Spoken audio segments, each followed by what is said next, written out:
एक तो वो प्रस्तावक वाली बात भी जो त्रिपाठी जी यहाँ पर कह रहे हैं, और दूसरी चीज वो खरगे जी पक्की बात है ना, मैनिफेस्टो दिखाने ही जा रहे हैं ना। क्या आपको लग रहा है, क्योंकि नीतीश जी भी ऐसे ही निकले थे। कनेक्शन ले लीजिए कि त्रिपुरा में मतदान पहले के मुकाबले बढ़ा नहीं है त्रिपाठी जी। हाँ अच्छा ठीक है, दीपक जी। दीपक जी ये कह रहा था कि मैं चाह रहा हूँ कि विपक्ष जो है, जैसे प्रेम जी की मैं सारी बातों से, प्रेम जी की बातों से मैं सहमत हूँ, और विपक्ष की भी मैं सारी बातों से सहमत। पर एक चीज जो विपक्ष बार बार कहता है कि वो बेरोजगारी महंगाई पे बात नहीं कर रहे हैं, हिंदू मुस्लिम बात कर रहे हैं। मेरा मानना है एक बार सारे विपक्ष को, सभी लोगों को एक बार हिंदू मुस्लिम मुद्दे पे इन लोगों से बात कर लेनी चाहिए। अरे पर मैं तो ये समझना चाह रही हूँ कि ऐसा क्या, कौन सा मैनिफेस्टो है जिसको आप समझा ही नहीं पा रहे हैं? मतलब पीएम तक को आपको समझाने के लिए जाना पड़ रहा है, वो तो फिर आप जनता को कैसे समझाएंगे? मेरा मानना है वो कांग्रेस का मैनिफेस्टो जरूर समझाएंगे उनको, पर मैं कुछ और बात, जो हिंदू मुस्लिम की बात चल रही है, अलायंस में हैं, आप गठबंधन में हैं, यूपी के 2 लड़के भी साथ आए हैं। अरे का मैनिफेस्टो लगा, हमारी पार्टी का लगा, उनकी पार्टी का लगा। मैं एक मिनट देख लिया सर, हमारी एक बात, आपका आप अपना आप संभालिए, हम तो पीडीए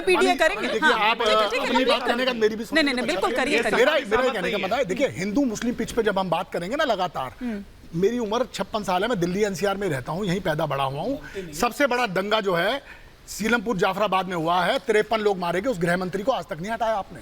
370 धारा कश्मीर से आपने हटाई। कितने संघ और बीजेपी लोगों ने कश्मीर घाटी में, जम्मू लद्दाख की बात नहीं कर रहा हूं, कश्मीर घाटी में कितने लोगों ने मकान खरीदा, ये बताएं मुझे आप। और मैं आपको एक और बात आपको बताना चाह रहा हूं कि ये राष्ट्रीय मुस्लिम मंच अभी 2014 से लेकर 2024 तक मुस्लिमों के तुष्टीकरण का सबसे बड़ा काम हमारे मुस्लिम प्रिय मोदी जी ने किया। सारे लोगों को छोटी छोटी बात में जेल डाल देते हैं। अकबर ओवैसी और अपना ओवैसीउद्दीन ओवैसी को आज तक जेल में नहीं डाला, उनके बयान आप रोज देख लें। क्यों नहीं डाल रहे? क्योंकि वो उनको सूट करते हैं, उनके बयानों से वो लोगों को डर पैदा करके उनके वोट लेते हैं। तो मेरा मानना है कि जितने हमारे भक्त हिंदू हैं उनको जाग जाना चाहिए और इस मुस्लिम प्रिय पार्टी को हरा देना चाहिए, जो सबसे बड़ी देश के अंदर मुस्लिम तुष्टीकरण करती है। मैं बताता हूं फिर और कैसे। आजादी से पहले श्यामा प्रसाद मुखर्जी जो जनसंघ के पहले अध्यक्ष, ये हिंदू महासभा, इन्होंने सबसे पहले देश का बंटवारा मांगा, फिर उसके बाद जिन्ना और मुस्लिम लीग ने मांगा। ये वो लोग हैं जो ब्रिटेन के हाथों में खेल रहे हैं। अच्छा। ये पूरे देश को तबाह करके फिर अपने घर चले जाएंगे। अच्छा त्रिपाठी जी, हाँ त्रिपाठी जी कुछ रिएक्ट कर रहे हैं, एक सेकंड। हाँ आ रही हूँ ममता जी। जी देखिए दीपक विज जी को बहुत पहले मैं तो आदर के साथ याद दिलाऊं कि आप हिंदू मुस्लिम करते हैं और हमको कह रहे हैं कि हम कहें भी ना। अरे भाई इस उत्तर प्रदेश में समाजवादी पार्टी की सरकार रहते हुए इस तरह से कब्रिस्तानों की चारदीवारी होगी, लेकिन शमशानों को हम ऐसे ही छोड़ देंगे। यानी जिंदा तो जिंदा, आपने मुर्दों के साथ भी भेदभाव करने का काम किया है। आप करिए और हम कह दे तो गुनाह है। बड़ा आश्चर्य होता है भाई। आपने अपनी सत्ता रहते हुए कन्या विद्याधन योजना में केवल मुस्लिम लड़कियों के लिए स्कीम लेकर के आए कि नहीं आए? भारतीय जनता पार्टी की सरकार की कोई एक स्कीम बताइए जो केवल हिंदुओं के लिए की गई हो। आज जो भी हमने काम किए हैं, तो ये कह रहे हैं आपने मुस्लिमों के लिए ज्यादा किया है, वो उज्ज्वला गैस का कनेक्शन हो, चाहे वो शौचालय योजना के तहत शौचालय बनने हो, चाहे वो आज हर घर अन्न योजना हो, किसी भी योजना में कहीं कोई जाति मजहब का कोई भेद किया हो तो बताइए। आप लोगों ने सबसे ज्यादा, मैं तो कह रहा हूं 2014-24 में मुस्लिम तुष्टीकरण सबसे ज्यादा बीजेपी ने किया। चाहे वो हज कमेटी हो, चाहे वो अभी सिविल आलोचना भी ना करें। आपने हिंदू बच्चों को कम लिया, क्या मजहबी तुष्टीकरण करें और आलोचना भी ना करें। मैं तो कह रहा हूं इस बात को कि आप मुस्लिम तुष्टीकरण कर रहे हो। जम्मू से रहोगी आपने एक भी नहीं निकाला, बांग्लादेशी आपने पूरे देश में फैले एक भी नहीं निकाला। बताइए कौन निकाला? बढ़ गई, बता दें आप। सुप्रीम कोर्ट का रूलिंग है तब भी नहीं निकाल रहे हैं। एक एक करके आप निश्चित रहिए।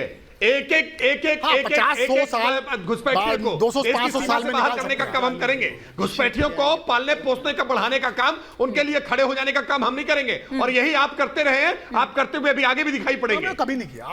ठीक है ममता जी। जी मैं बस 2-3 चीजें बोलूंगी। अभी मेरे समाजवादी वाले भाई ने बोला कि हमारा मैनिफेस्टो अलग है, इनका अलग है। अब हिंदुस्तान यही समझने वाली बात है, जो मैनिफेस्टो पर एक नहीं है, जो ये नहीं कह रहे हैं कि ये चीज अगर हम सरकार बना देते हैं, एक साथ मिलकर के करेंगे, तो वो क्या करेंगे इस देश का विकास और क्या करेंगे जनता का भला। नहीं 30 सेकंड अभी मेरे को, मैंने खत्म नहीं। देखिए मानी जी, ये वो बारात है जिसके अलग अलग दुल्हों की अलग अलग विश लिस्ट है।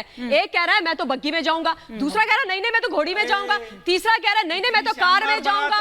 मतलब एक बोल रहा है पीडीए, दूसरा बोल रहा है कि मैं तो सर्वे करवाऊंगा, तीसरा कह रहा है मैं तो इनकी बात ही नहीं सुनूंगा, चौथा बोल रहा है कि भैया मैं तो वो करूंगा जो मेरी मर्जी है। जो लोग एक साथ नहीं है वो इस देश के साथ खिलवाड़ करने की कोशिश कर रहे हैं और इनको क्या लगता है कि भारतवर्ष की जनता इनको खिलवाड़ करने देगी। एक चीज और बोलना चाहती हूँ, सामूहिक विवाह वो पार्टी है जिसने देश के अंदर SC/ST के साथ हमेशा गद्दारी करी, उनका बुरा करा। आपकी बात पर देखिए, आपकी बात पर क्या कह रहे हैं? एक एक करके एक बार एक सेकंड आपने मेरी बात पे ये कहा कि आपका एनडीए और उसका मेरी बात के बीच में क्यों बोल देते हैं भाई, ये गलत बात है। एक बार उनको कंप्लीट तो अभी कंप्लीट नहीं हुआ। पार्टियों का है नहीं, आपका। मैंने उनको सिर्फ इसलिए रोका था ये गलत है। क्योंकि दुष्यंत जी के नहीं, सुनिए सुनिए मतलब दीपक जी एक एक कर दीपक जी नहीं, फिर देखिए वो आपके बीच में बोलेंगे फिर नहीं।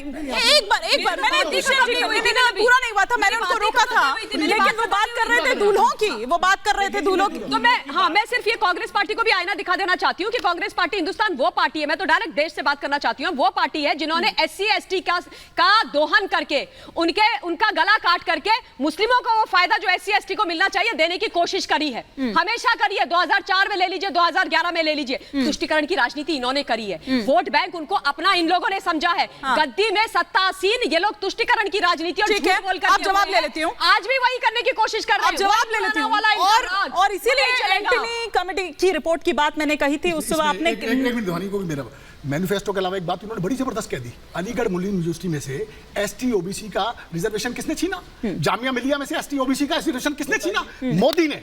मुस्लिम तुष्टीकरण, हमारे मुस्लिम प्रिय मोदी जी जिंदाबाद। दुष्यंत जी हाँ, मोदी जी सबका साथ सबका विकास, तो जामिया मिस्त्री इस्लामिक को SC ST को जो आप लोगों के समझ में नहीं आएगा, आप लोगों की समझ में नहीं आएगा।